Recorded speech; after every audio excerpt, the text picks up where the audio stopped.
Assalamualaikum warahmatullahi wabarakatuh.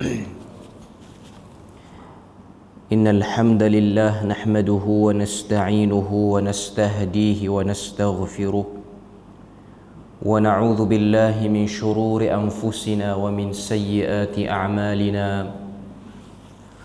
Man yahdihillahu fala mudilla lahu wa man yudlilhu fala hadiya lahu. أشهد أن لا إله إلا الله وحده لا شريك له وأشهد أن محمدا عبده ورسوله يا أيها الذين آمنوا اتقوا الله وقولوا قولا سديدا يصلح لكم أعمالكم ويغفر لكم ذنوبكم ومن يطع الله ورسوله فقد فاز فوزا عظيما. الحمد لله الذي بنعمته تتم الصالحات. ربنا آتنا من لدنك رحمة وهيئ لنا من أمرنا رشدا. اللهم آت نفسي تقواها وزكيها وأنت خير من زكاها أنت وليها ومولاها. الحمد لله, syukur pada Allah Azza wa Jalla kerana dengan rahmat dan juga limpah kurnia yang Allah Ta'ala berikan, dapat kita sekali lagi bersama-sama pada malam ini. Sambungan kita daripada tafsir surah Al-A'la. Pada malam ini kita akan sambung pada ayat yang seterusnya, iaitu ayat yang ke-6. Allah Ta'ala sebut, A'udzubillahi minasyaitanirrajim, sanuqri'uka fala tansa. Ayat yang ke-6 ni maksud dia, kami sentiasa menjadikan engkau wahai Muhammad dapat membaca Al-Quran yang diturunkan kepadamu dengan perantaraan Jibril sehingga engkau menghafaznya dan tidak lupa. Ayat yang ke-6 ni ialah Allah Ta'ala nak cerita tentang kedudukan wahyu. Selepas Allah Ta'ala menceritakan tentang beberapa perkara, iaitu pada 5 ayat sebelum ni, bermula ayat pertama sabbihisma rabbikal a'la, sehinggalah ayat yang kelima faja'alahu ghutha'an ahwa, iaitu ayat yang kelima Allah Ta'ala sebut faja'alahu ghutha'an ahwa, kemudian ia menjadikan tumbuh-tumbuhan yang hijau itu kering, berubah warnanya menjadi kehitam-hitaman. Daripada ayat 1 sampai ayat 5, sebelum pada kita masuk perbahasan ayat yang ke-6, kita dah sebut pada beberapa kali perbahasan kita sebelum ni, iaitu Allah Azza wa Jalla nak cerita tentang arahan tasbih, iaitu tasbih ketika mana Nabi sallallahu alaihi wasallam telah ditentang dakwahnya. Nabi telah ditentang, kerja yang Nabi lakukan tu orang persendakan, orang hina, orang kecam Nabi, sehingga turun ayat ini.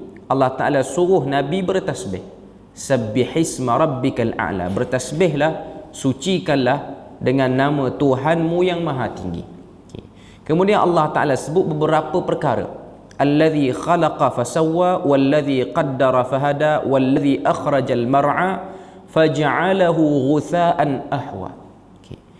Daripada ayat kedua sampai ayat kelima tu, Allah Ta'ala cerita tentang sifat Rabb yang ada pada dirinya, iaitu sifat pencipta yang ada pada diri dia, sifat pengurus pentadbir yang ada pada diri dia, yang akan dia jalankan kepada sekalian makhluk dia, termasuklah kita manusia ni. Seperti mana yang dah kita sebut, dia nak suruh kita tahu dialah Tuhan yang maha tinggi. Al-A'la mari pada perkataan ala yang bermaksud tertinggi. Tidak ada lagi yang lebih tinggi melainkan Allah. Tinggi dengan makna kemuliaannya, tinggi dengan makna kehebatannya. Maknanya tidak ada yang lebih hebat, lebih tinggi daripada Allah Azza wa Jalla. Kemudian kalau kita perasan pada ayat yang kedua, ketiga dan juga keempat, Allah Ta'ala sebut beberapa perkara yang nak cerita tentang diri dia. Ayat kedua Allah Ta'ala sebut allazi khalaqa fasawwa, yang telah mencipta kemudian dia menyempurnakan ciptaan itu. Wallazi qaddara fahada, dan yang telah mengkadarkan sesuatu dan juga memberi hidayah, petunjuk kepada sesuatu. Wallazi akhrajal mar'a, dan dialah yang telah menumbuhkan, mengeluarkan daripada bumi itu tumbuh-tumbuhan untuk dimakan oleh haiwan ternak.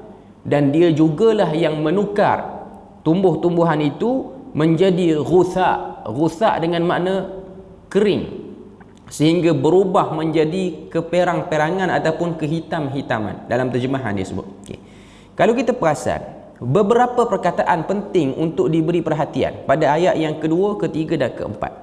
Iaitu ayat kedua, Allah Ta'ala sebut khalaqa, pencipta. Tugas dia ataupun benda yang dia ada pada diri dia tu sendiri ialah dia mencipta. Kemudian qaddara, ayat yang ketiga, dia yang mengkadarkan ataupun mentakdirkan sesuatu berjalan ke atas satu makhluk. Kemudian ayat yang keempat, akhraja, dia yang mengeluarkan. Ayat kelima, ja'ala, dia yang menjadikan.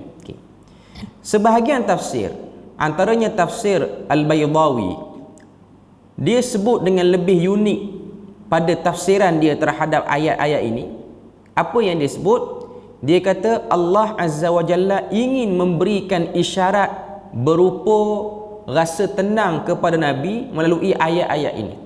Sebab kita dah sebut ayat ni dia turun waktu Nabi baru kena kecam. Nabi start berdakwah, Nabi dah dilawan. Waktu tu Nabi rasa tak sedap, tak suka. Siapa manusia yang suka, orang benci dia, orang kecam dia. Elok-elok orang puji dia, orang sayang dia, tiba-tiba perasaan manusia bertukar menjadi membenci Nabi. Bahkan lebih teruk lagi, yang benci Nabi tu daripada kalangan ahli keluarga sendiri. Yang menjadi kepala untuk benci Nabi itu ialah pak menakan dia sendiri, iaitu Abu Lahab dan orang-orang lain yang ada kedudukan yang besar. Jadi 5 ayat ni Allah Ta'ala sebut pertama dialah Al-A'la, Tuhan Maha Tinggi. Dia yang khalaqa, dia yang cipta. Dia yang qaddara, dia yang memberikan qadar. Dia yang akhraja, yang mengeluarkan sesuatu. Nanti kita akan sebut. Cuma saya nak highlight ayat-ayat penting dulu. Kemudian ja'ala, dia yang menciptakan, yakni mengubah daripada apa yang dah dia keluarkan itu. Kita dah sebut tadi, ayat ni turun waktu Nabi rasa resah, rasa tak sedap, tak suka dengan orang benci Nabi. Kemudian Allah Ta'ala kata, tasbihlah kamu wahai Muhammad, jangan kamu layan perasaan sedih itu. Jangan layan kecaman orang tu, tapi tasbih, sebut nama aku. Jangan duk rungsing fikir yang orang benci kamu tu, tapi sebut nama aku. Bila mana suruh sebut Tuhan yang Maha Tinggi, tasbih subhanallah, subhana rabbiyal a'la ataupun subhana rabbiyal azim, ini semua kalimah-kalimah tasbih. Waktu kita tasbih tu, apa yang nak kena terbayang dalam kepala kita? Khususnya dengan keadaan Nabi yang dikecam, dihentam dan dibantai pada waktu itu. Pertama sekali yang akan datang dalam kepala orang yang bertasbih, termasuklah Nabi dan juga kita, yang mungkin kita juga akan menghadapi keadaan macam Nabi juga, apatah lagi kalau orang tu dia menyampaikan kebenaran. Pertama sekali dia kena tahu kecaman, kebencian orang terhadap diri kita itu ialah sebahagian daripada makhluk yang Allah Ta'ala cipta yang duduk pada diri orang itu. Maknanya perasaan tak suka yang orang tu rasa terhadap diri kita, itu makhluk yang Tuhan cipta. Dan yang cipta tu siapa? Al-A'la, Tuhan yang Maha Tinggi. Nak suruh Nabi ni rasa lega supaya orang yang benci Nabi itu, supaya Nabi ni tak rasa runsing dengan kebencian dia tu, menyebabkan boleh berlaku benda-benda yang tak diingini. Suruh Nabi itu faham, suruh Nabi itu sedar yang benci itu pun ciptaan Allah Ta'ala. Dan Allah Ta'ala sebut pada ayat kedua, dia cipta, dia sempurnakan. Sebahagian besar yang membenci Nabi daripada kalangan orang-orang musyrikin Mekah ni dan juga daripada kalangan Quraisy, akhirnya mereka jadi pengikut Nabi. Antaranya ialah Abu Sufyan. Dia lawan Islam kuat peringkat awal, benci itu berubah menjadi suka dan sayang. Maknanya Allah Ta'ala yang sempurnakan benda tu. Tanpa Nabi ni fikir macam manalah nak berubat, nak cari tok bomo mana nak berubat Abu Sufyan ni, nak bagi dia sayang pada aku, tak ada. Benda tu berlaku dengan sendirinya. Dan Allah Ta'ala juga yang qaddara, dia yang takdirkan benda tu berlaku. Kemudian fahada, dia yang menjadikan jalan hidayah itu. Dan ayat yang paling besar pada bahagian awal ni ialah ayat yang keempat, wallazi akhrajal mar'a. Dalam setiap susah yang berlaku dalam hidup ni, pasti akan dikeluarkan kita daripada susah itu. Pada ayat keempat Tuhan kata, dan dialah yang mengeluarkan daripada perut bumi itu tumbuh-tumbuhan yang hijau. Okay. Perumpamaan yang kita tengok pada orang yang menanam. Kita semua ni pun daripada kalangan orang yang bertanam lah. Okay. Nak tanam satu-satu benda ni, adakah dia hanya boleh hidup begitu saja? Dia perlukan sedikit usaha. Kita kena berpanas, kita kena cari cangkul, kita kena letak biji benih dia, kita kena buat macam-macam. Kita kena siram, kita kena pastikan supaya binatang tak main kacau benda tu. Di akhir daripada usaha yang dah kita buat itu, baru keluar tanaman yang melupakan kita daripada kerja-kerja yang dah kita buat. Waktu nak tanam dulu tu letih. Letih dengan panas, dengan malas, dengan macam-macam. Dan nak jaga lagi. Tapi waktu dah nampak hasil tu, dia hilang sekelip mata keletihan-keletihan yang telah dibuat pada peringkat awal. Jadi pada ayat yang keempat ni, Allah Ta'ala kata, wahai Muhammad, kamu sabar sekejap. Sabar sekejap terhadap apa yang kamu sedang usahakan ni. Kamu sedang cuba untuk memasukkan ke dalam hati orang-orang kafir yang terpalit dengan dengan syirik ini, untuk diorang ni ambil tauhid. Dan bukan senang. Sebab Nabi cuba menanam hidayah di hati yang sudah ada syirik. Bukan tanam biji benih di tumbuh-tumbuhan. Okay. Masukkan hidayah. Nabi hari-hari cerita. Sampai di Mekah ni Nabi keluar daripada siang hari, keluar pada rumah Nabi, Nabi duk cerita tentang tauhid. Seakan-akan tak ada topik lain Nabi cerita melainkan cerita tentang tauhid. Tujuan dia apa? Untuk bagi orang dengar. Tauhid ni apa dia? Syirik ni apa dia? Apa untung duduk dengan tauhid? Apa rugi duduk dengan syirik? Itu yang Nabi duk cerita. Itu yang Nabi duk cakap. Okay. Peringkat itu ialah peringkat yang letih. Peringkat itu ialah peringkat yang memenatkan untuk Nabi. Bukan Nabi saja. Bahkan mana-mana manusia, bila mana dia buat kerja ni, dia akan rasa letih dan penat dia. Okay. Kemudian ayat keempat Tuhan kata, wallazi akhraja. Dialah yang akan mengeluarkan daripada kelelahan itu tumbuh-tumbuhan yang hijau. Tumbuh-tumbuhan yang hijau. Okey. Maknanya pada ayat keempat ni Tuhan nak beritahu kepada kita bahawasanya dia pasti akan keluarkan daripada kesusahan itu, dia akan dikeluarkan kita, dia akan keluarkan kita daripada kesusahan itu menuju ke arah benda yang senang. Benda yang menggembirakan. Faja'alahu ghutha'an ahwa. Dan boleh jadi juga Allah Ta'ala akan menukar benda tu kepada keadaan yang lebih buruk. Cuma nak katanya, jangan terkesan dengan kecaman orang. Wahai pembawa wahyu, iaitu Rasulullah sallallahu alaihi wasallam dan juga para sahabat, dan juga orang-orang yang membaca ayat ni, kalau dia dirundung resah, kalau dia dirundung benda-benda yang orang kata apa, merisaukan kehidupan dia dengan sebab masalah hidup. Kita kena tahu bahawasanya kesusahan yang berlaku itu dia bersifat sementara dan dia akan dikeluarkan. Okay. Kemudian ayat yang ke-6. Kalau tak cukup tasbih ni, subhanallah, subhanallah, tak kuat sangat. Okay. Tuhan kata ayat ke-6, sanuqri'uka fala tansa. Kami akan bacakan kepada kamu ayat kami dan kamu tak akan lupa, iaitu Al-Quran. Okay. Ayat ni ada dua tafsiran. Tafsiran yang pertama menunjukkan pada kita kemuliaan Al-Quran itu sendiri, iaitu Quran itu akan dipelihara oleh Allah Azza wa Jalla sampai hari kiamat. Okay. Dan pemeliharaan yang diberikan secara khusus pada Nabi ini dia tak akan lupa ayat-ayat Quran yang diberikan kepadanya sampai Nabi wafat. Tak lupa ni apa maksud dia? Tak lupa dari segi sebutan.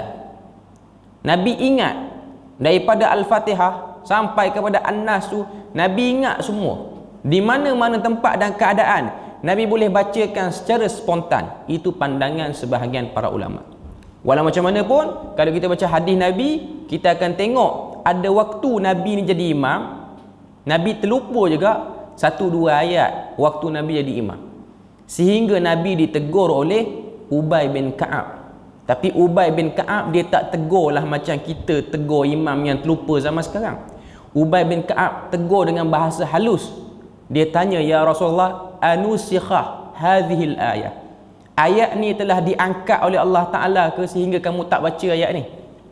Lalu jawab Nabi, aku tak baca ke tadi. Nabi tanya pada Ubay bin Ka'ab, betul ke aku tinggal ayat tu tadi? Okay. Maka kata Ubay berkata, ya Rasulullah, kamu tertinggal ayat tu. Nak tunjuk pada kita bahawasanya Nabi ni dia ada sifat kemanusiaan. Okay. Maknanya waktu Nabi jadi imam ni, Nabi terlupa, tapi Nabi taklah kerap terlupa macam kita hari ni. Kalau kita jadi imam ni, yang kerap terlupa tu kita, sebab kita bukan Nabi. Okay. Cuma nak katanya ialah sifat kemanusiaan itu ada pada Nabi. Maksud fala tansa tu, dia tak ada lah dalam hidup Nabi ni setahun 2 tahun Nabi jadi tak amal ayat Quran. Hidup Nabi dah jadi macam orang kampung biasa dah. Nabi dah macam orang tak ada pedoman wahyu. Itu maksud dia. Okay. Kemudian kita tengok apa yang disebutkan oleh sebahagian para ulama tentang ayat ni. Allah Azza wa Jalla berfirman, yang dia akan menjadikan Nabi Muhammad sallallahu alaihi wasallam boleh membaca Al-Quran dan baginda tidak akan lupa ayat-ayat itu. Beza dengan orang lain, kalau dia nak bagi ayat Quran tu ingat, dia kena lakukan murajaah. Macam orang yang hafal Quran, dia kena lakukan murajaah ikut pada kadar keperluan dia sehingga dia boleh ingat ayat tu. Ada orang dia nak kena jaga, contoh orang yang dah habis 30 juzuk, dia nak kena jaga berapa? Dia nak kena jaga 5 juzuk ke sehari, 3 juzuk ke sehari, ataupun macam-macam kaedah, berbeza-beza ikut setiap orang. Cuma nak katanya nak bagi ingat tu ialah kena ulang. Dia tak boleh padan dengan yang hafal zaman muda dulu, lepas tu tak ulang sampai ketua. Tak, dia akan hilang. Okay. Cuma special bagi Nabi, benda tu tak akan berlaku kepada Nabi. Ini merujuk kepada keadaan apabila Nabi mula menerima wahyu, dan ketika itu baginda kata yang baginda tidak boleh membaca. Kalau kita tengok dalam penurunan wahyu-wahyu yang awal ni, Nabi sendiri kata depan Jibril, ma ana biqari'in, aku tak boleh baca ketika mana nak terima wahyu Iqra. Maka Allah Azza wa Jalla, dia akan jadikan Nabi boleh menyebut bacaan-bacaan pada Quran.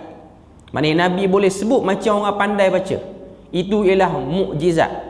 Itu ialah mukjizat yang Allah Ta'ala berikan kepada Nabi. Waktu Nabi baca Quran ni, macam Nabi tengok di lembaran. Walhal Nabi bukanlah satu orang yang boleh membaca. Itu khususiyah ataupun perkara khusus pada Nabi.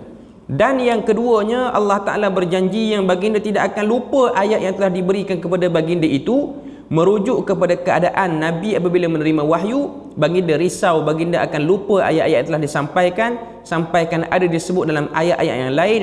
Baginda mula membaca, cuba mengingat ayat-ayat itu, walaupun Jibril alaihi salam belum sempat membacakan ayat itu kepada baginda secara sempurna. Berdasarkan ayat yang ke-16 surah Al-Qiyamah, Allah Ta'ala sebut, la tuharrik bihi lisanaka lita'jala bih. Wahai Muhammad, jangan kamu tergesa-gesa menggerakkan lidah kamu kerana ingin cepat mengingati ayat yang baru terima tu. Sebab Nabi takut hilang, Jibril duk ada lagi, ataupun wahyu tak komplit lagi, Nabi ni dia macam duk ulang balik. Tujuannya tak nak bagi lupa. Tapi Allah Ta'ala bagi janji pada ayat yang ke-6 ni, sanuqri'uka, kami akan himpunkan hati kamu, kami akan kuatkan ingatan kamu sehingga kamu tak akan lupa ayat tu, tak perlu bimbang. Itu khususiah ataupun perkara khusus yang diberikan kepada Nabi. Okay. Sebab apa Nabi buat macam tu? Sebab Nabi memandang berat, serius wahyu yang disampaikan kepada Nabi itu. Kerana Nabi tahu ianya ialah peringatan yang penting, dan ianya sangat masalah bila mana Nabi terlupa peringatan itu. Jadi itu antara sebab Nabi ni dia tergesa-gesa nak ulang balik Quran tu. Walaupun Allah Ta'ala dah berikan jaminan dia tak akan lupa. Ini menunjukkan sikap tanggungjawab Nabi itu sendiri terhadap ayat Al-Quran. Nabi bukan hanya ingat dia punya sebutan dia, bunyi dia, bahkan Nabi juga ingat tuntutan ataupun kehendak Tuhan daripada ayat tersebut. Okay. Dalam surah Taha dan Al-Qamar ada disebut tentang kerisauan baginda terhadap Al-Quran. Allah Ta'ala tidak mahu baginda risau kalau ada yang baginda tidak sampaikan. Ini kerana kadang-kadang kalau kita terlampau risau, kita tidak mampu fokus kepada perkara yang lebih penting. Okay. Jadi tujuan dia ialah tak nak bagi Nabi ni risau. Sebab kita dah sebut tema surah ni ataupun sebab surah ni turun, ianya ialah tasliyah. Tasliyah dengan makna bagi Nabi ni reda daripada masalah-masalah yang berlaku di sekeliling, tenangkan diri dengan Quran. Okay. Kita boleh bayang waktu ni Nabi dah start kena kecam. Lepas tu turun pula ayat Quran ni nak suruh Nabi ni jaga ayat Quran. Jadi dua benda Nabi bimbang. Bimbang orang kecam satu. Yang kedua bimbang terlupa ayat Quran. Okey. Jadi Allah Taala ringankan Nabi pada yang kedua. Wahai Muhammad, kamu tak perlu fikir sangatlah tentang orang yang lawan kamu tu. Dan kamu pun tak perlu bimbang terhadap Quran ini. Sebab yang menjaga Quran ini ialah kami, iaitu Allah Azza wa Jalla. Sebab tu Allah Ta'ala sebut sanuqri'uka fala tansa illa ma sya Allah innahu ya'lamul jahra wa ma yakhfa. Kecuali apa yang dikehendaki oleh Allah engkau lupakan, maka kamu akan lupa. Jadi pada ayat yang ketujuh Allah Ta'ala buat istifna, pengecualian. Ada juga ayat-ayat keadaan Nabi ni dia akan terlupa ayat tu. Terlupa dengan sebab kemanusiaan, ataupun ayat itu tidak lagi wujud ataupun tidak diperlukan dalam Al-Quran. Sebab tu orang belajar dalam bab ulum Quran ni dia akan ada bab nasikh mansukh, iaitu ayat yang diturunkan, diangkat balik, diganti dengan ayat lain, ataupun ayat tu hanya diangkat, tak diganti lagi dengan ayat yang baru. Itu perbahasan dalam bab ulum Quran. Okay. Kemudian Allah Ta'ala sebut innahu ya'lamul jahra, sesungguhnya dia yang mengetahui benda-benda yang jelas, wama yakhfa, dan juga benda-benda yang tersembunyi. Okay. Jadi pada ayat 6 dan 7 ni nak sebut pada kita kemuliaan Quran. Okay. Lepas suruh tasbih, cerita pula Quran. Okay. Sebab apa?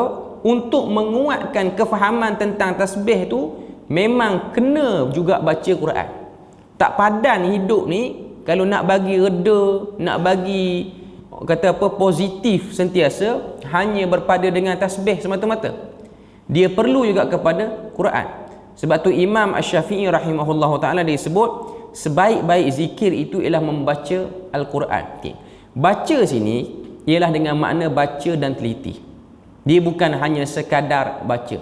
Sebab baca sahaja ianya bukanlah satu proses yang mampu lagi untuk mengangkat benda-benda yang ada problem dalam hati kita.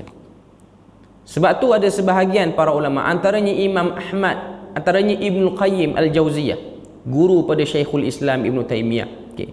Dia kata bila mana kamu resah, kamu baca Quran dengan kadar yang kamu perlu sehingga hilang resah. Okay. Hilang resah itu maksudnya ialah faham ayat, faham kehendak, baca latar ayat itu sehingga boleh hilang benda-benda yang kita rungsing dalam hati kita, dalam fikiran kita. Okay. Jangan kita baca Quran dengan sebab kita takut hantu, kita baca tu nak bagi hilang takut hantu tu saja. Okay. Dia baca tapi dia takut lagi. Itu bacaan yang tak betul ataupun bacaan yang kurang tepat. Ada orang dia rasa dia macam ada gangguan. Tak kira dalam rumah dia ke, di mana-mana dia duduk ke, dia pun kalut dia baca ayat kursi. Dia baca ayat kursi tu punya cepat lidah dia baca, dah tunggang langgang dia punya tajwid dia apa-apa semua. Dia baca tu dengan tujuan untuk halau saja. Bukan tujuan untuk rasa diri tu lebih mulia berbanding hantu yang nak kacau kita tu. Okay. Itu benda yang kita kena tahu. Bahawasanya jin, makhluk yang tak nampak di mata kita ni, namanya jin lah dalam Quran dia sebut yang tu. Okay. Dari segi kita dan dia, kita lebih mulia. Okay. Cuma dengan sebab manusia ni Tuhan akan uji dengan sifat takut. Jadi dia takut pada benda yang lebih rendah kedudukan daripada dia. Okay. Jadi waktu dia takut tu, dia baca ayat Quran. Betul dah tindakan dia. Okay. Tapi dia baca ayat Quran tu dengan pemahaman yang salah. Sebab dia baca tujuan dia ialah untuk dijadikan ayat tu sebagai satu mantra ke, satu pendinding apa nak bagi halau benda tu pergi jauh. Okay. Ibarat baca ayat Quran itu ialah seperti mana kita takut dengan satu binatang, ambil batang kayu nak ligan binatang tu. Okay. Itu bukan bacaan yang betul saat anda diganggu. Okay. Bacaan yang betul ialah bacaan untuk mengingati siapa yang menjadikan takut itu, siapa yang menjadikan makhluk itu, dan siapa yang sedang mengurus takbir kita, iaitu mengenal Tuhan. Mengenal Tuhan. Sebab tu ada orang, saya nak beri, orang kata apa, nak beri contoh kepada tuan-tuan lah. Okay. Kita kena kejar dengan anjing. Kita pun lawan lah anjing tu, lawan. Tak menang kita dengan anjing tu. Cara nak bagi anjing tu stop lawan kita apa dia? Panggil tuan dia, heret dia balik semula ke rumah dia. Okay. Jadi nak bagi hilang rasa takut tu, kena settle dengan pihak yang buat rasa takut tu pada kita, iaitu Allah Azza wa Jalla. Okay. Jadi waktu kita diganggu, itu cara ataupun perasaan yang perlu ada. Okay. Bukan kita baca ayat tu kita ibaratkan seperti satu senjata untuk halau benda tu. Okay. Memanglah ayat tu dia boleh memberikan, orang kata apa, halau tu apa semua. Tapi ayat-ayat yang dibaca untuk mengurangkan gangguan ni ialah untuk tujuan memperbetulkan pendirian kita balik, memperbetulkan kefahaman kita balik. Sebab apa? Sebab bila mana kita baca, contoh orang kata kena ganggu baca ayat kursi.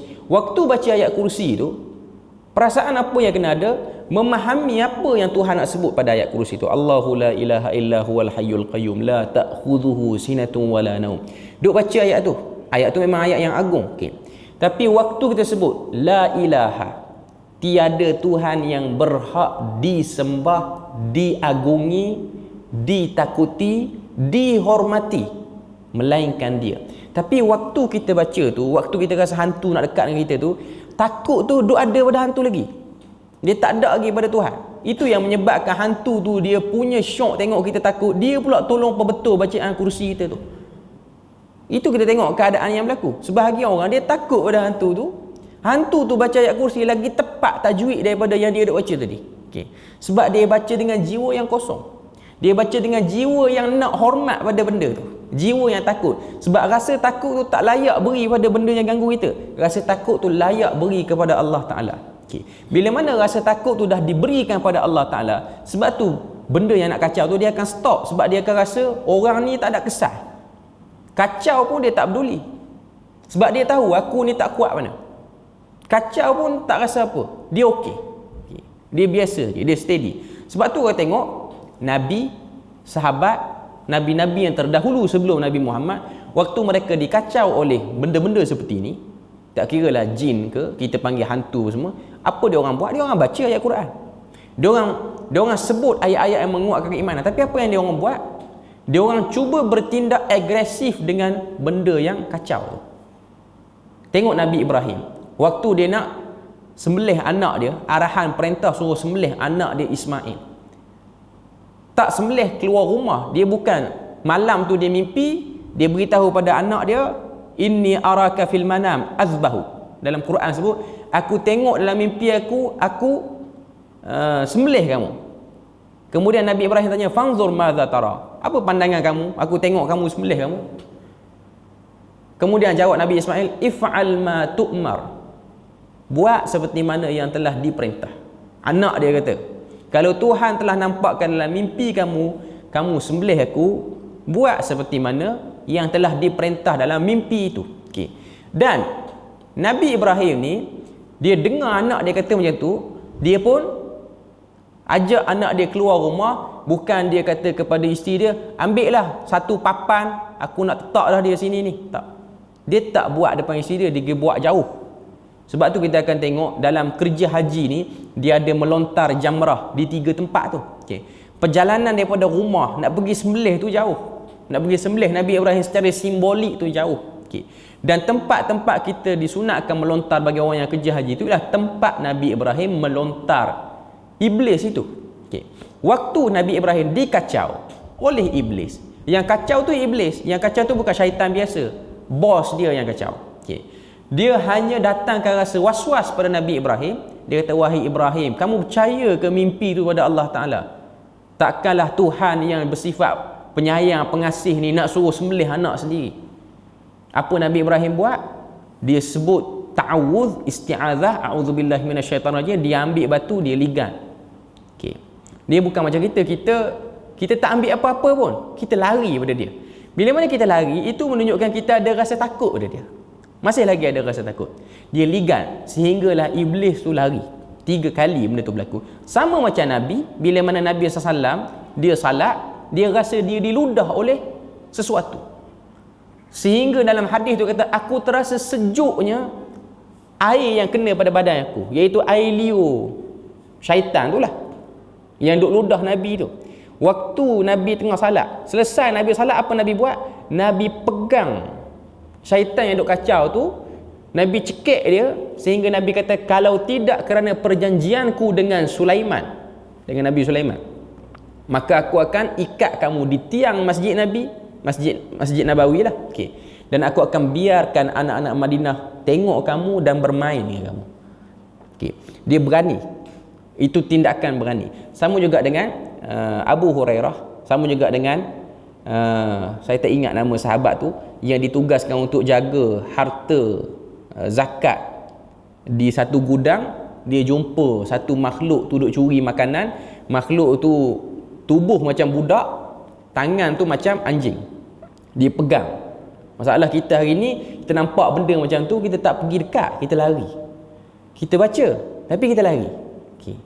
Dalam sunnah yang betulnya ialah kita kena pergi dekat, tapi tak mudahlah nak buat benda tu. Okay.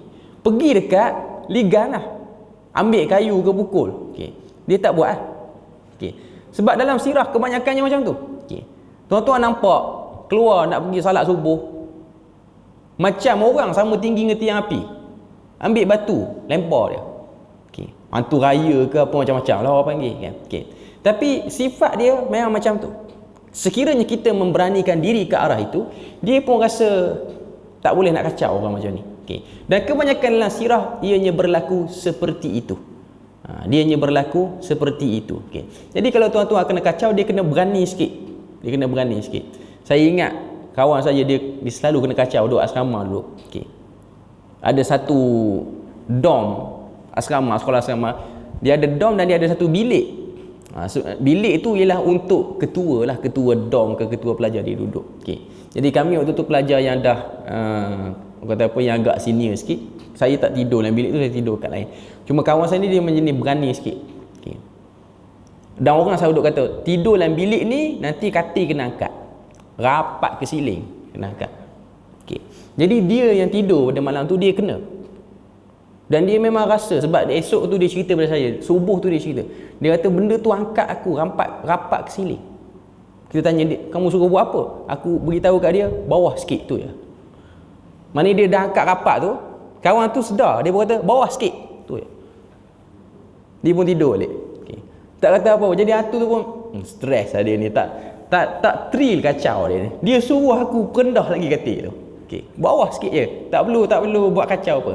Ada orang yang berani, dia boleh buat lah. Okay. Tapi tak semua orang. Cuma saya nak kata perasaan itu. Okay. Waktu kita membaca ayat-ayat Quran ni, memperbetulkan perasaan waktu membaca tu. Memperbetulkan perasaan waktu membaca. Okay. Wa nuyassiruka lil yusra. Ayat yang ke-8, Allah Ta'ala sebut pada ayat yang ke-8, dan kami tetap akan memberi kemudahan kepadamu untuk melaksanakan segala perkara, iaitu agama ini, supaya mudah diterima oleh akal yang sihat. Okay. Bila mana Allah Ta'ala sebut pada ayat ke-8, selepas ayat yang ke-6 dan juga ayat ke-7, ayat ke-6 Tuhan kata sanuqri'uka. Selepas kita tasbih, kita kena baca Quran. Baca Quran dengan makna baca dan faham. Dan baca dan faham ini, pertama kena faham maksud ayat tu dengan baca terjemahan. Yang kedua, kena tengok tafsir para ulama tentang maksud ayat itu, khususnya tafsir yang datang daripada para sahabat, seperti mana yang ada dalam tafsir Ibnu Katsir. Waktu kita baca tu, perasaan-perasaan yang betul perlu lalu waktu kita baca ayat tu, supaya kita baca ayat tu dia tidak terganggu dengan perasaan-perasaan yang salah. Okay. Jadi pada ayat tu Tuhan kata, ayat 7, innahu ya'lamul jahra wa ma yakhfa. Dia tahu apa yang jelas, apa yang tersembunyi. Yang jelas ialah orang kafir lawan Nabi pada waktu tu. Majoriti orang kafir lawan Nabi. Abu Lahab lawan Nabi, Abu Jahal lawan Nabi, Abu Sufyan lawan Nabi,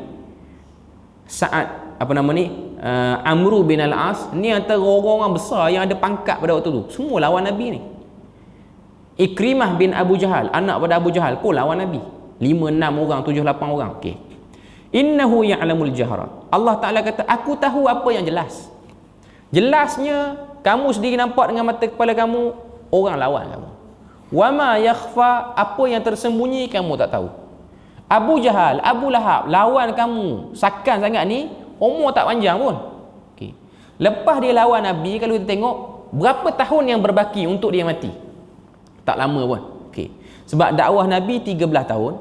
Masuk tahun ke-14 Nabi dah hijrah ke Madinah. Okey.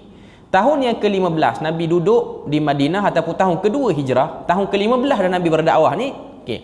15 tahun daripada dakwah Nabi, kita boleh bayang daripada tahun pertama Nabi berdakwah, tolak 3 tahun yang orang kata apa yang sembunyi-sembunyi tu, maknanya dalam 12 tahun Nabi berdakwah. Okey. Daripada hari pertama Abu Lahab kata anak nakal dia ni celaka. Hari pertama dakwah Nabi selepas 3 tahun secara sembunyi-sembunyi, dakwah secara terang-terang di Bukit Safa, bila mana Nabi nak kata berhala ni tak berguna, tak boleh pakai. Okey. Apa respon Abu Lahab? Dia kata tabballaka ya Muhammad. Celaka kamu wahai Muhammad. Dia celakakan Nabi dan dia tolak Nabi habis-habisan. Dia dan isteri dia sakat lawan Nabi ni. Berapa tahun yang dia ada daripada umur dia yang dia rasa dia gagah, dia kuat sehingga dia boleh lawan Nabi? Tak sampai 20 tahun. Tak sampai 15 tahun pun. Okey. Sebab 13 tahun, 14, 15 tahun kedua hijrah, Abu Lahab pun meninggal, Abu Jahal pun meninggal, mati. Okey. 15 tahun je. Orang kata 15 tahun, sebut 15 tahun macam sikit, tapi orang yang kena dia tahulah. Okey. Cuma saya nak kata tak ada lah kena sampai 100 tahun nak tunggu kawan tu mati. Okey. Dari segi Nabi terdahulu lagi dahsyat lah. Macam Nabi Ibrahim nak tunggu Namrus ni berapa puluh tahun. Nak tunggu Fir'aun, Nabi Musa berapa puluh tahun. Nabi Nuh lagi dahsyat, nak dekat dengan 1000 tahun duk menunggu. Okey. Cuma nak katanya ialah kalau Nabi Muhammad kena dengan kadar banyak tu, kita yang susah sekarang ni, susah kita ni adalah susah pada urusan keduniaan je.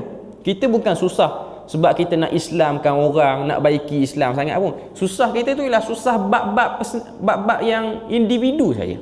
Mungkin susah kerana tak cukup makan, payah kerja, nak kahwin tak laku. Itu mungkin sebahagian pada masalah-masalah kita lah. Okey, sebahagian. Waktu kita baca ayat ni, padan ke kita nak fikir masalah tu sampai runsing, sedangkan masalah kita tu tidak menguntungkan agama pun. Bukan saya nak kata jangan fikir sangat, cuma waktu kita kena masalah tu, waktu kita kena tu, ini adalah satu kaedah untuk mempositifkan keadaan waktu satu orang tu diuji. Okay. Dalam tempoh tak sampai 20 tahun Allah Ta'ala tumbangkan Abu Jahal, tumbangkan Abu Lahab. Okay. Baki lepas daripada tu, nak sampai kepada tahun yang ke-23 Nabi berdakwah ni, sampai wafat Nabi ni, tak sampai 23 tahun Nabi berdakwah, sekitar 20 ataupun 18 tahun Nabi berdakwah ni, Allah Ta'ala tumbangkan kejahilan. Tak tumbangkan orang tu tak mati, tapi dia tu rasa nak pada Islam. Siapa dia? Abu Sufyan. Ikrimah bin Abu Jahal, tahun ke-8 hijrah dia masuk Islam. Amru bin Al-As masuk Islam, dan ramai lagi orang-orang kafir yang lawan Nabi. Sebab tu ayat yang ke-7 ni, dialah yang tahu apa yang jelas, apa yang berada di sebalik semua benda ni. Cuma nak bagi tahu dekat Nabi, tahan sekejap wahai Muhammad. Tapi Allah Ta'ala dia tak bagi tahulah siap-siap pada Nabi. Kalau bagi tahu siap-siap pada Nabi, mana yang kata nak uji kesabaran tu? Kalau Allah Ta'ala beritahu hantar Jibril, wahai Muhammad kamu sabar 15 tahun je, 15 tahun ni geng-geng ni akan mati lah. Okay. Jadi Nabi pun akan lawan dengan steady. Nabi pun waktu kena hentam, Nabi boleh senyum. Maknanya senyum tu boleh jadi senyum sebab dah tahu khabar gembira. Khabar gembira tu datang. Cuma nak katanya ialah tetap diuji sehingga Nabi ni kadang-kadang rasa rendah dah dia punya, orang kata apa, dia punya perasaan pada waktu itu. Okay. Jadi kalau Nabi, orang yang lebih utama memikirkan masalah umat, diuji dengan masalah, jadi kita diuji dengan masalah ni, masalah kita jauh lebih ringan pada masalah yang dihadapi oleh Nabi sallallahu alaihi wasallam dan juga nabi-nabi yang lain. Okay. Kemudian ayat yang ke-8 tu, wa nuyassiruka, kami pasti akan memudahkan kamu, lil yusra, kepada benda-benda yang mudah. Ini janji Allah Azza wa Jalla. Kita baca dalam ayat lain, inna ma'al usri yusra. Di setiap kesusahan pasti ada kemudahan. Bahkan ayat tu diulang 2 kali. Diulang 2 kali. Okay. Dalam surah Asy-Syarh Allah Ta'ala sebut alam nashrah inna ma'al usri yusra. Setiap kesusahan pasti ada kesenangan. Okay. Cuma dia bergantung pada keadaan keimanan setiap orang. Okay. Mungkin setiap orang dia kena lama sikit, Ada orang dia kena sekejap. Okey. Cuma di setiap kesusahan tu, itu janji Allah Ta'ala pada umat ini, dia tak akanlah berakhir dengan susah selama-lamanya. Okey. Ayat yang ke-9 Allah Ta'ala sebut, fadzakir in nafa'atiz zikra. Oleh itu berilah peringatan kepada umat manusia dengan ajaran Al-Quran.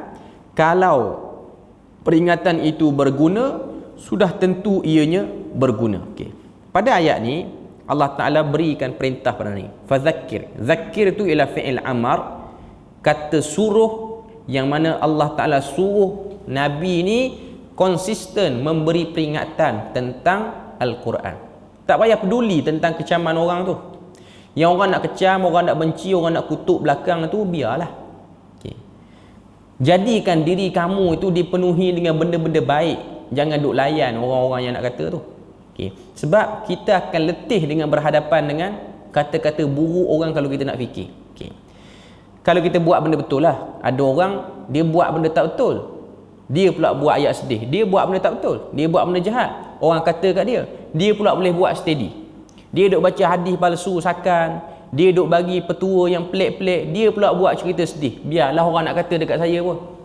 Dia tu duk baca hadis palsu, duk menipu atas nama Nabi, dia pula konon-konon belagak macam pahlawan kebenaran pula situ. Okey. Tiba-tiba dia pula buat ayat sedih. Dia kata tak apalah orang nak kata pun. Okey. Itu bab lain. Itu kamu dah menyeleweng. Orang tegur kamu, tak nak kamu dihumban dalam neraka. Tu saja. Okey. Tapi dia pergi faham orang lawan dia lawan kebenaran. Orang petikai dia petikai para ulama pula. Okey. Jadi itu benda yang orang silap faham. Okey. Kalau orang yang bawa kebenaran, dia tak perlu berfikir lama sangat untuk orang kata apa? Layan perasaan itu. Nak kata tak layan langsung, Nabi ni dia ada juga fasa dia terkesan dengan orang kata. Okey. Cuma tak lama fasa tu. Dan jangan sampai putus asa. Sebab syaitan dia punya niat dia nak suruh kita stop cakap benda betul tu. Syaitan nak suruh kita stop. Kalau boleh aku bagi kamu fikir pasal orang kecam kamu ni, kalau boleh kamu stop, jangan bercakap. Bila mana stop, tak adalah kecaman pada kita. Tapi akan datang masalah lain pula dalam hidup. Okey. Masalah-masalah lain akan tetap datang macam biasa. Dia akan datang dan dia akan pergi. Okay. Kemudian Allah Ta'ala sebut pada ayat 9 ni, inna fa'atiz zikra. Sekiranya mereka akan ambil manfaat, sekiranya mereka nak ambil manfaat pada peringatan itu, mereka akan dapat. Maknanya nak sebut pada kita, kalau ada jiwa yang nak kebenaran, pasti akan dimudahkan ke arah nak dapat kebenaran itu. Okay. Ayat ni nak cerita pada kita bahawasanya Allah Ta'ala dia dah buat satu sebab dan akibat daripada sebab itu. Sebab yang kita ambil ialah untuk cari kebenaran. Bila mana kita ni duduk dalam majlis, cari merata majlis cari kebenaran ni, dia akan dapat. Walaupun peringkat awalnya dia menonong ke arah lain. Sebab tu kita tengok contoh yang paling jelas ialah Salman Al-Farisi. Jiwa nak cari kebenaran itu. Kita beri lalu azan dulu.